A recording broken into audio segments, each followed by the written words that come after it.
time you walk into the room, got me feeling crazy, shot my heart boom boom.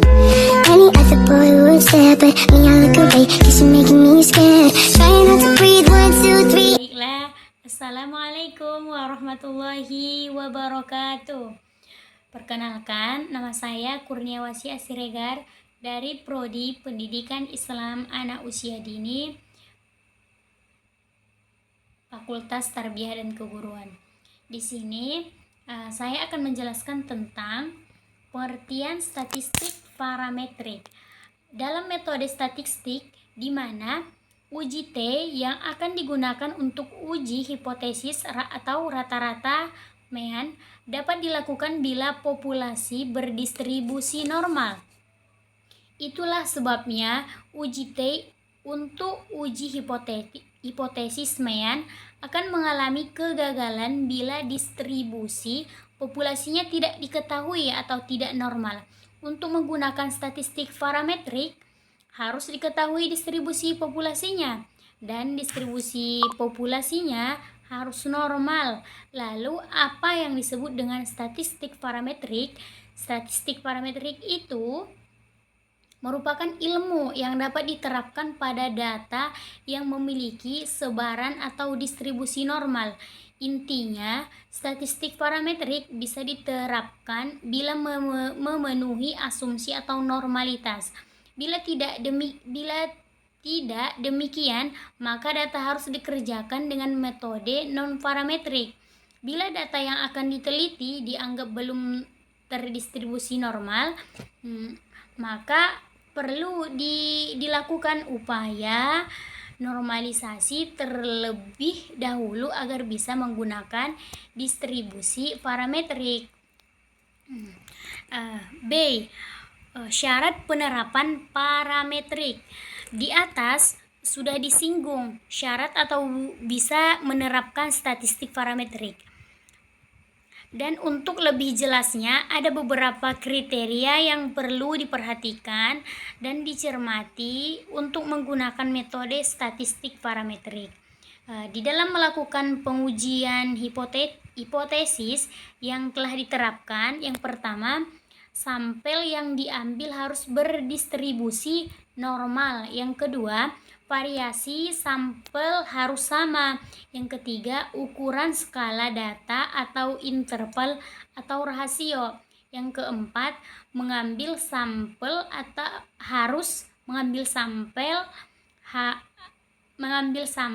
harus ditarik atau dilakukan secara random.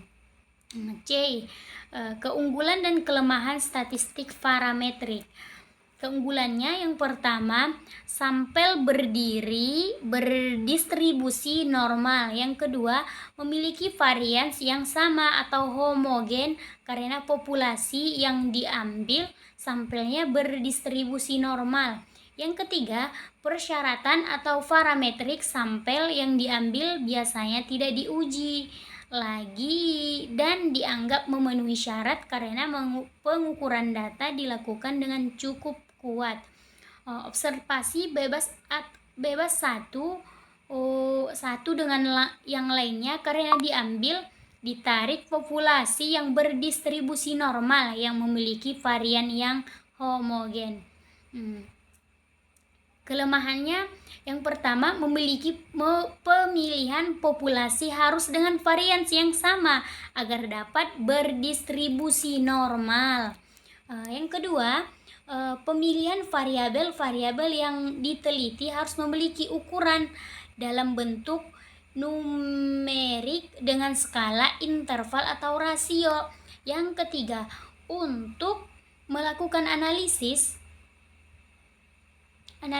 varians diperlukan persyaratan rata-rata populasi berdistribusi normal dengan bervarian sama dan harus merupakan gabungan atau kombinasi linear dan efek-efek yang ditimbulkan.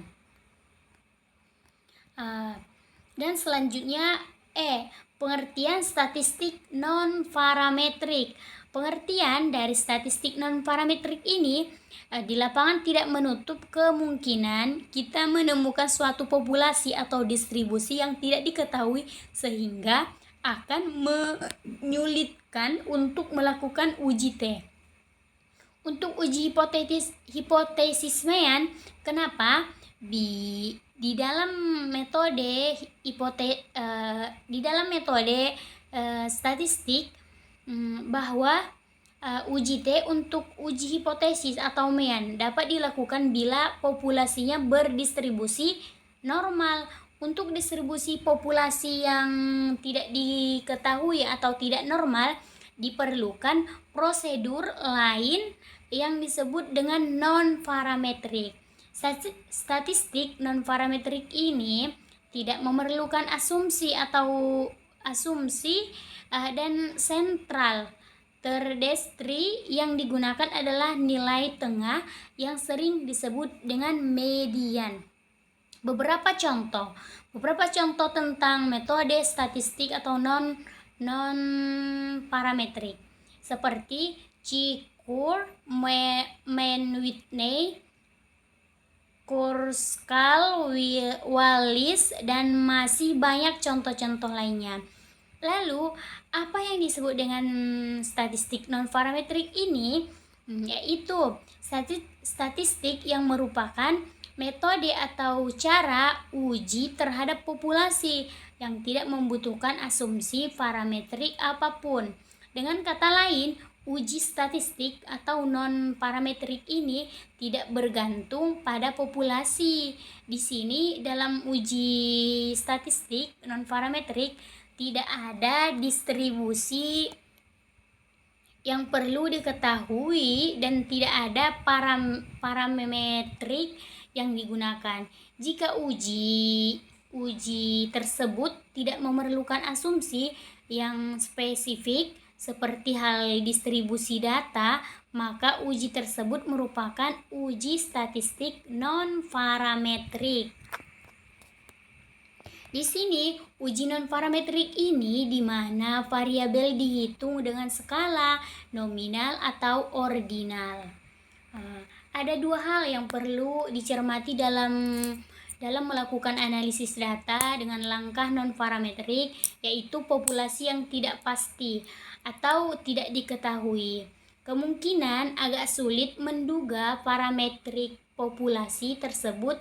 Dengan kata lain, prosedur statistik disebut sebagai non-parametrik atau dianggap non-parametrik bila yang pertama prosedurnya non-parametrik murni dia nyata. Yang kedua, prosedurnya bebas distribusi. Selanjutnya, kelebihan dari statistik non-parametrik ini lebih mudah dilakukan karena tidak membutuhkan asumsi normalitas. Yang kedua, lebih mudah dalam menggunakan metode perhitungan matematik. Dan yang ketiga, uji hipotesis dapat dilakukan langsung. Yang keempat, data bersifat kualitatif sehingga terkadang tidak diperlukan jenjang atau urutan data. Yang keempat, bisa berfungsi untuk uji membandingkan statistik parametrik. Yang kelima tuh kemungkinannya untuk diterapkan secara tidak benar sangatlah kecil karena prosedur non-parametrik ini tidak membutuhkan adanya asumsi. Yang keenam, ada beberapa prosedur non-parametrik dapat dilakukan dengan mudah dan cepat bila harus dikerjakan manual tanpa ketersediaan komputer sehingga bisa menghemat waktu menggunakan memenuhi permintaan secara penarikan secara langsung gitu kan, kesimpulannya dengan mengambil keputusan. Yang ketujuh, prosedur non-parametrik ini lebih mudah dipahami oleh peneliti yang lemah dalam bidang matematika dan statistik.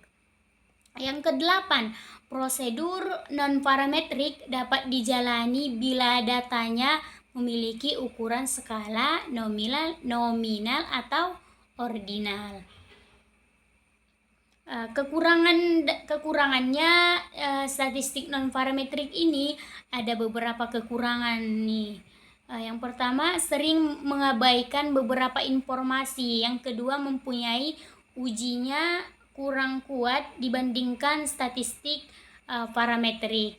Yang ketiga, hasil tidak dapat digunakan untuk pendugaan karakteris atau populasi. Yang kelima, dalam uji hipotesis tidak melibatkan parameter. Yang keenam, kadang-kadang ada kasus yang mestinya bisa ditangani dengan berbagai hal. Yang ketujuh, prosedur parametrik ternyata ditangani dengan prosedur non parametrik.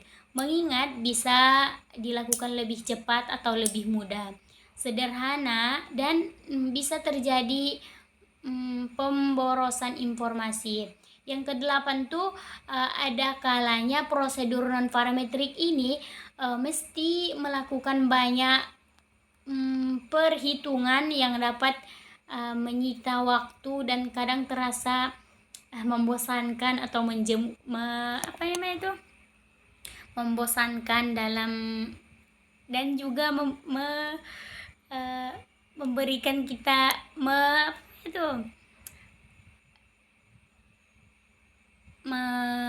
membuat kita pusing gitu kan kalau belajar tentang statistik. Agar para peneliti tidak melakukan kebingungan dalam menghadapi data atau yang akan diolah, tentu ada beberapa situasi yang perlu dicermati untuk prosedur non parametrik ini. Yang pertama, hipotesis yang akan diuji tidak ada parameter populasi. Yang kedua, data dengan ukuran skala nominal atau ordinal dan ukurannya lebih lemah dibandingkan data untuk skala prosedur parametrik. Yang ketiga, mencermati asumsi yang dipergunakan agar memakai suatu prosedur parametrik tidak terpenuhi. Dengan demikian, mengharuskan menggunakan prosedur non parametrik ini. Yang keempat, adanya permintaan untuk segera menyajikan hasil penelitian di mana dokumen komputer tidak tersedia sehingga terpaksa melakukan perhitungan secara manual. Yang selanjutnya, kriteria prosedur non parametrik ini menerapkan statistik non parametrik haruslah memenuhi paling sedikit satu di antara kriteria lainnya. Yang pertama, menggunakan ukuran skala nominal. Yang kedua, menggunakan data atau ukuran atau skala ordinal. Yang ketiga, menggunakan data dengan skala interval atau rasio di mana fungsi variabel random atau acak tidak disertakan kecuali untuk parameternya tidak diketahui dan berhingga banyak. Untuk lebih mempermudah mengingat ukuran skala ini, ada 4 macam. Yang pertama, skala nominal. Skala nominal ini akan membedakan atau peristiwa yang satu dengan yang lainnya berdasarkan contohnya nama atau atribut. Skala ini merupakan skala yang paling lemah di antara keempat skala pengukuran. Contoh, cacat dan tidak cacat. Contoh yang lain lagi, laki-laki dan perempuan. Contoh yang lain, tua dan muda, dan sebagaimana yang biasanya. Skala ordinal itu pengukuran ordinal memungkinkan sesuatu yang disusun menurut peringkatnya masing-masing. Contohnya, tenaga penjualan dapat diperingkat dan paling buruk sampai paling baik berdasarkan hasil penjualan mereka selama periode waktu tertentu. Dan contoh lain lagi, peserta konteks kecantikan dan diperingkat dari yang paling tidak cantik sampai yang paling cantik. Jadi, data berskala ordinal adalah data yang tidak ketahui hanya peringkat dan kita tidak dapat mengetahui besar perbedaan antara pengukuran yang telah diperingkatkan tersebut. Yang ketiga, skala interval. Skala interval ini dapat diterapkan bila benda atau peristiwa yang kita selidiki dapat dibedakan antara satu dengan yang lainnya. Kemudian diurutkan dan